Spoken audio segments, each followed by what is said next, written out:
Americans spend $60 billion a year on Chinese takeout. General Tso's orange chicken are common, but what if I told you that's not even the best stuff? Some of the greatest Chinese food in the world is being served in Chinatowns across America. Recipes and dishes that have existed for hundreds, if not thousands of years. So today we're on a mission to find the greatest Chinese food in America. And what better place to do it than America's largest Chinatown? We're here with Chef Maxi Lau, eating through breakfast, lunch, dinner, and late night meals. She's taking us to places that make Flushing one of the most influential Chinatowns in the world. And at the end, I'm gonna find my favorite bite. These are some of the best noodles I've ever had. Oh my God, it's ridiculous. This is a hit. And crown our champion. So we've made it to the heart of Flushing. Maxi, how are we gonna do this? There's so many places to eat in Flushing. I think it's gonna take you about a week to get through all of them. But since you only have 24 hours here with us, I'm gonna take you to my favorite places that I grew up eating here and some of the new hotspots, even though I don't think you're gonna make it. What do you mean make it? Like alive? It's 24 hours, dude. That's a ton of food. You know, yo, dude, you good? Hello? Huh? We're at our first spot, A Jane. So we're gonna get some Teen Bang. Oh, hell yeah. So Teen Bang, they literally make a crepe and then they put eggs in it. And then you have the option of doing sausage and beef. So I chose beef because that's the one that I like the most. You can choose the option with the fried dough or do like the crispy wonton skin. But I chose the crispy wonton skin. Oh my God. A little lighter and crispier. I love it. Okay, so this is ridiculous. I've literally never had anything like this in my life. Soft, yet crunchy, fatty, yet clean. It's a little spicy. It's not dripping oil. This is really good. Let me explain my rating system. Again, I'm harsh on my rating. A 5 out of 10 is not bad, it's mid. A 1 out of 10 is bad. A 10 out of 10, which we've never given before and probably never will because I don't think perfection exists in this world. This is an 8 out of 10. And that is very high for my scale. A strong start, moving on. Jinbang starting the day off strong. But next we have a very special place. Maxi's aunt's restaurant, Casita Cafe, which is known for some unexpected breakfast dishes. This is like a more ta tan tang style. Ta tan tang means like kind of like a Hong Kong style diner. So this is called Combo A. This is my go-to. I never thought about starting my day with macaroni soup, but I'm going to moving forward. The sesame oil is amazing, super welcome. I think it perfumes the whole thing. In Hong Kong McDonald's, this is a breakfast item. And then we have salted beef and egg sandwich. That's ridiculous. So first of all, the eggs cooked absolutely perfectly. This is like the filet mignon of breakfast sandwiches. So good, it made me forget about the Hong Kong French toast. Wow, holy cheers. You know what? It's not overly heavy at all. That means I can eat the whole thing, right? The fluffiness of the bread and then just like that thin layer of peanut butter. You could eat this and I think you'd feel great. Maybe that's an overstatement. You can eat this and you'll be really happy. Lots of great items, but now it's time for another judgment. Is this really gonna beat out an incredibly high rating from A Jane? The corned beef sandwich, easily a 9 out of 10. This is the clear winner. You guys know I don't give 9s and I'm not because Maxi is here. I am slightly afraid of her, but I'm willing to put my life on the line to at least be real. And I'm telling you, this is a 9 out of 10. If you live in New York City, you should be pulling up. An immediate leader with a huge 9 right out the gate. But now it comes down to one of my favorite things ever, which honestly might ruin me for the rest of the day. We are at Lake Pavilion right now. We're going to do some yum cha and dim sum. I remember when I was a kid and I would walk in and I'd see them pushing the carts and there's just food everywhere and people are running around and you're like, yeah, I want that. And they literally sprint at light speed to you. It's like a whole experience. I invited my friend because we're gonna be feasting. Love it. So my friend Jessica's meeting us in there. All right, let's go. As soon as we sat down, the madness began. Everywhere I looked, people pushing carts overflowing with steaming, fresh food. Look at this, dude. Where should we begin? I don't even know. I'm really eyeballing these rice rolls. Kind of want to start there. It's ridiculous. I'm gonna go for my fave. Lo mai is that type of rice and it's wrapped in this like lotus leaf.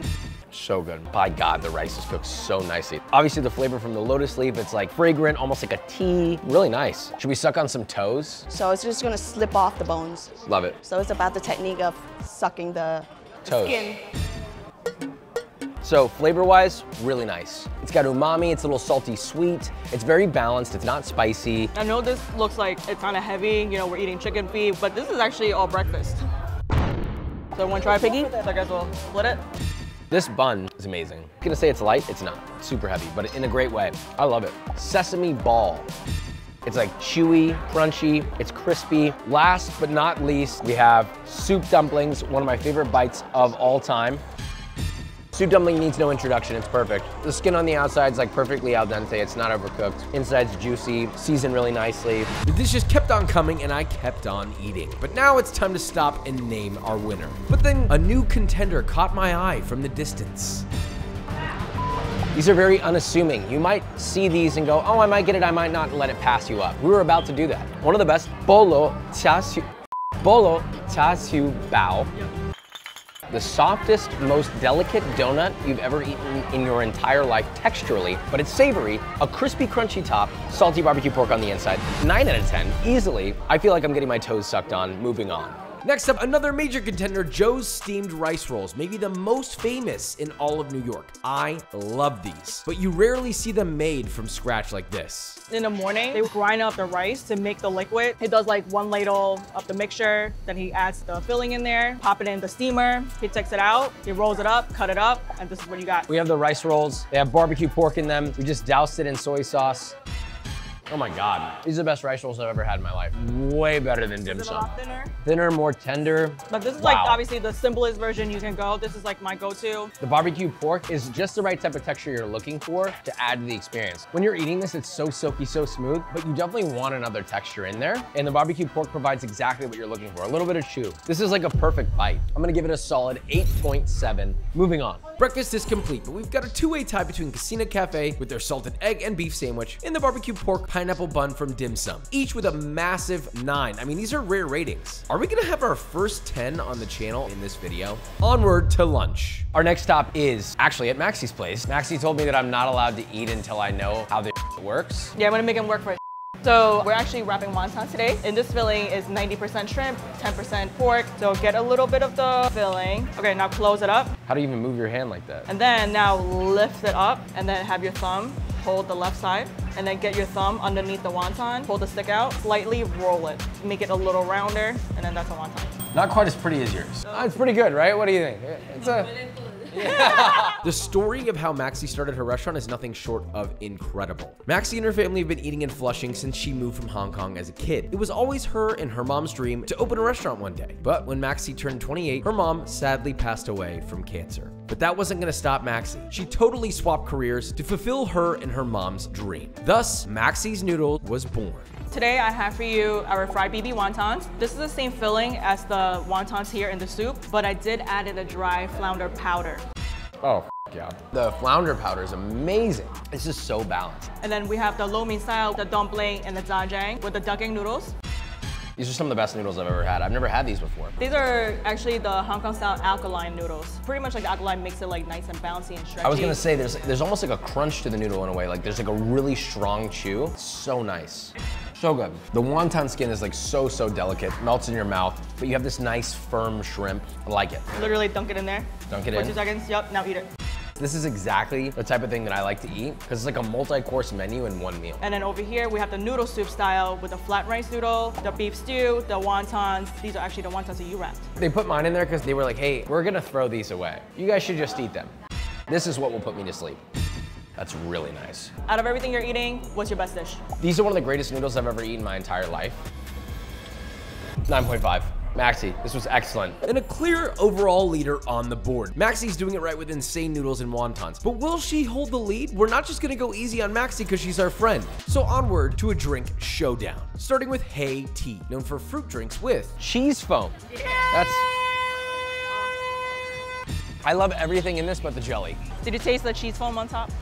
Oh, that's good. That was unexpected. But overall, flavor-wise, the sugar level's really good. The flavor's nice. It's really nice, intensely grape flavored. I'm gonna give this one an 8 out of 10, but I don't like the jelly, so I'm gonna have to knock that down to a 7 out of 10. Still strong, but not my top contender. I think we have better to come. Next up, Molly Tea, an incredibly high-end spot from China known for their premium jasmine milk tea. This is by far my favorite because I'm obsessed with jasmine. Yeah. I've been to a lot of different boba and milk tea shops, and none of them look like this. I feel like I'm walking past a Louis Vuitton. It's super balanced, it's not overly sweet, it's ultra fragrant. It's arguably the most jasmine tea flavored jasmine tea. Out of all the milk teas I've ever had in my life, this is easily it's another 9 out of 10. Like, I don't know what the hell's happening. And finally, Jingfu Tang from Taiwan, known for their luxe brown sugar boba with actual real gold on top. We got gold leaf on the boba before we got GTA 6. Explain that to me. The boba's still warm, you saw it in the wok, a golden wok.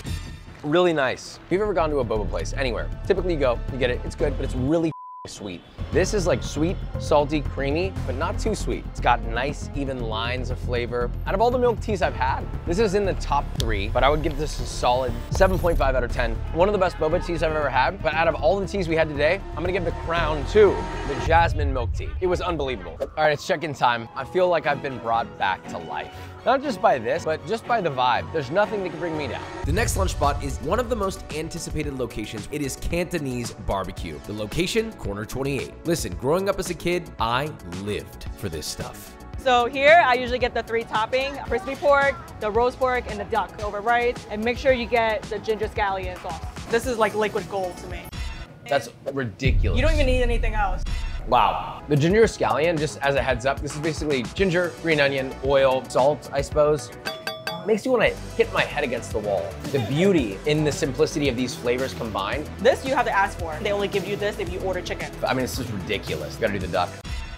This is a hit. This is the one that I'm like, I want to come back and eat every day. I don't know where we go from here. This like might be our highest rated one. I'm not even joking. For bang for the money, the diversity of choices you get to eat, I'm gonna give this 9.6. I don't even know if we've given a 9.6.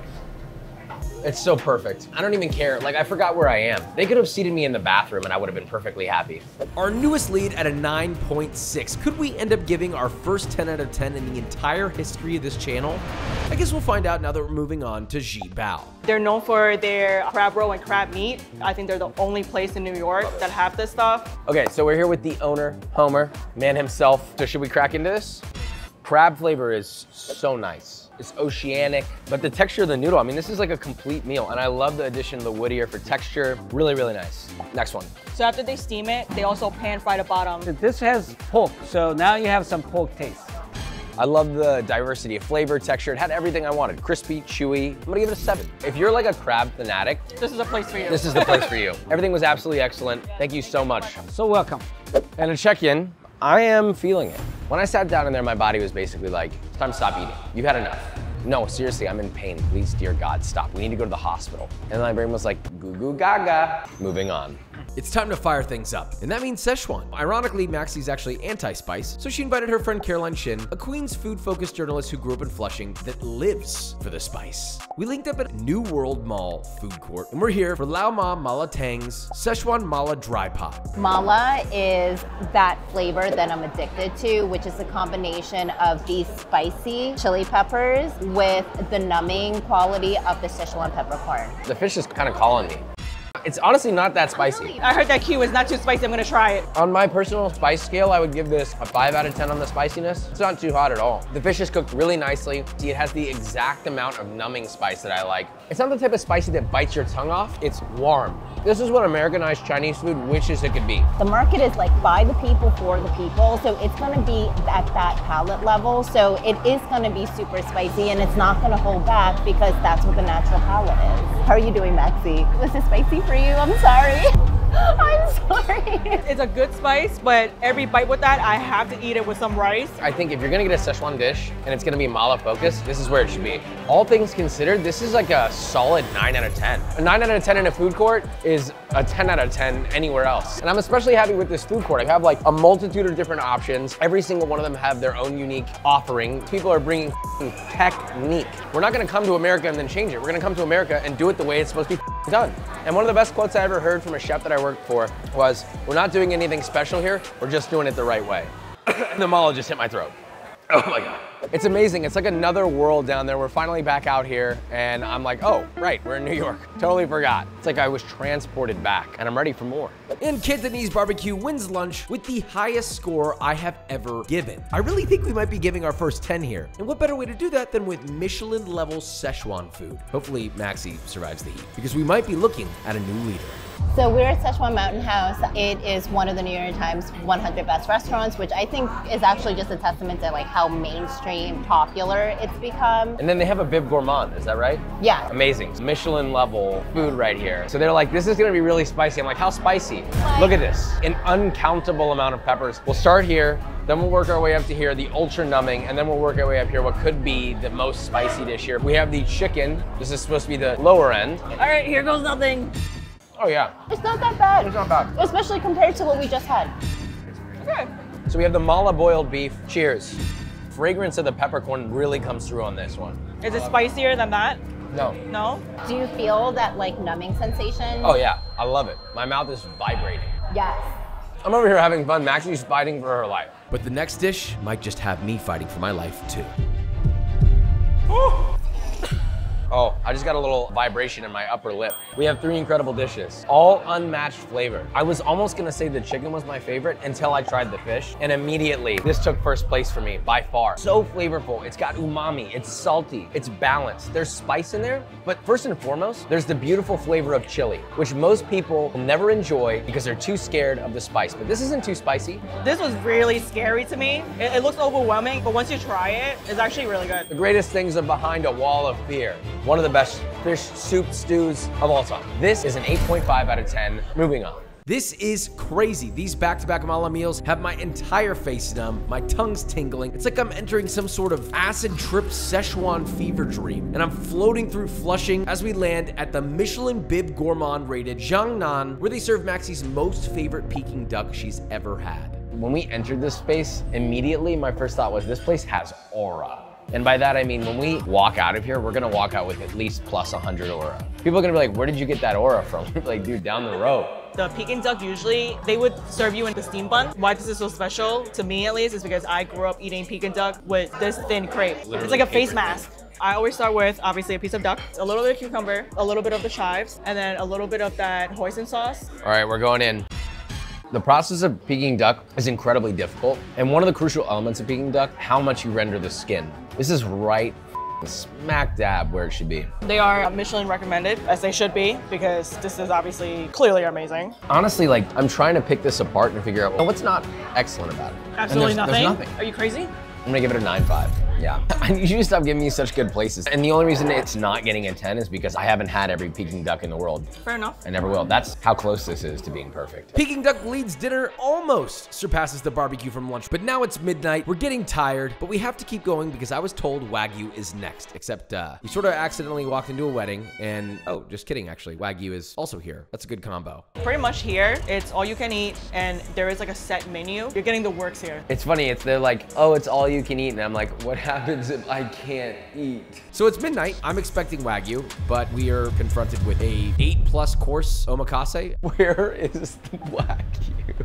And finally, it arrived in one of the most beautiful presentations I can imagine. This is a normal portion, and it's all you can eat. So how was it? Incredible. I mean, it's A5 Wagyu, what do you expect? But what really blew me away was the Szechuan mala spice blend that you dip your A5 in after you cook it.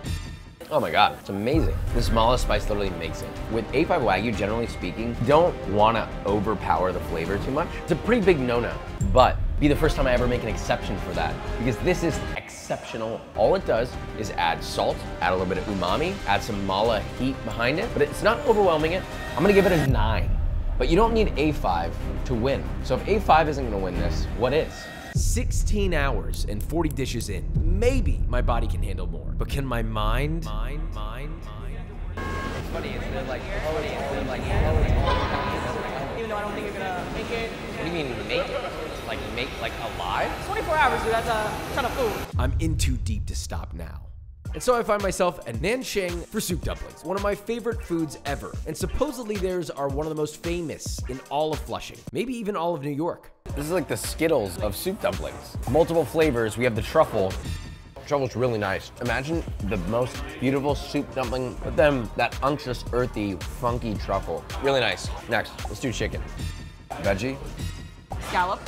Pork with the crab meat. First of all, each and every one of these are incredibly good. People would probably vote on this based off of their preference. Chef Maxi loves the crab one, I can see why. Every single one of these are a minimum 7.5 out of 10. That's just like baseline. The highest one, on the other hand, is a 9 out of 10. There was another one that was an 8.7. One was the truffle, and one was the vegetable. Truffle was the 9. Absolutely excellent. We gotta get moving. Nansheng lived up to the hype, but not enough to dethrone barbecue. But maybe our first and only street food that we're gonna be having can. So I can't let you leave Flushing without taking you to the OG street food vendor meat on a stick cart that's been here for more than 10 years. All of their stuff is pretty much like average $2. So we have chicken grilled with a mala spice. Smells smoky. Close your eyes. It's tender, it's juicy. It's a really solid bite. I like it a lot. Final rating, 7 out of 10. Now we go to our final place. This is the moment where we're gonna find out who is our winner. It's 2 a.m., 17 hours of eating, and our final spot has me wondering if I'm still even on Earth. Hai Lao Hot Pot, China's biggest hot pot chain, known for their otherworldly customer service. Not just humans, robots too. And we had an empty seat at our table, and they were nice enough to bring us a friend, who scared me slightly. But with this being our final location, will this food surpass the experience and bring us our ultimate champion? First, we choose our broth. Here we have 4 broths to try. I'm hyped. Next, we choose our ingredients. And finally, we make our dipping sauces. You dip, you dunk, And you eat. Using extra long chopsticks, we cook for ourselves and each other. Oh, wow. Yeah, that's good. But then suddenly, someone walked in. Who, you might ask? I literally don't know. I don't even realize if I'm smiling or clapping. The food was no longer a meal, it was a show. And there's no place on earth with customer service like this. But with food that's still this incredible, and after the experience of a lifetime, I now have my hardest decision of the day. Probably the best fish soup I've ever had in my entire life. This is a hit. That's how close this is to being perfect. These are the best rice rolls I've ever had in my life. These are some of the best noodles I've ever had. I've never had these before. 40 plus dishes, a full stomach, a blown out palate comes down to this moment, and I'm finally ready to give my final score and announce our winner. After everything we went through, this is a 9, which means coming in with the highest score I have ever given, a 9.6, our overall winning restaurant is Corner 28 with their Cantonese barbecue platter and ginger scallion sauce. It was just proper technique in a simple, uncomplicated setting. And to me, something like that special screams the beauty of Chinatown, and it is a never-ending adventure. And the food is only special because of the people who do it and the dedication to their craft. So go to your local Chinatown, explore, use this video as reference, grab some friends, eat everything, because you'll be supporting an amazing community that deserves it. And a special tremendous thank you to the chef who changed my life forever, Maxi Lao. Check out our food if you're ever in Flushing. Thanks for watching. Love you so much. Subscribe.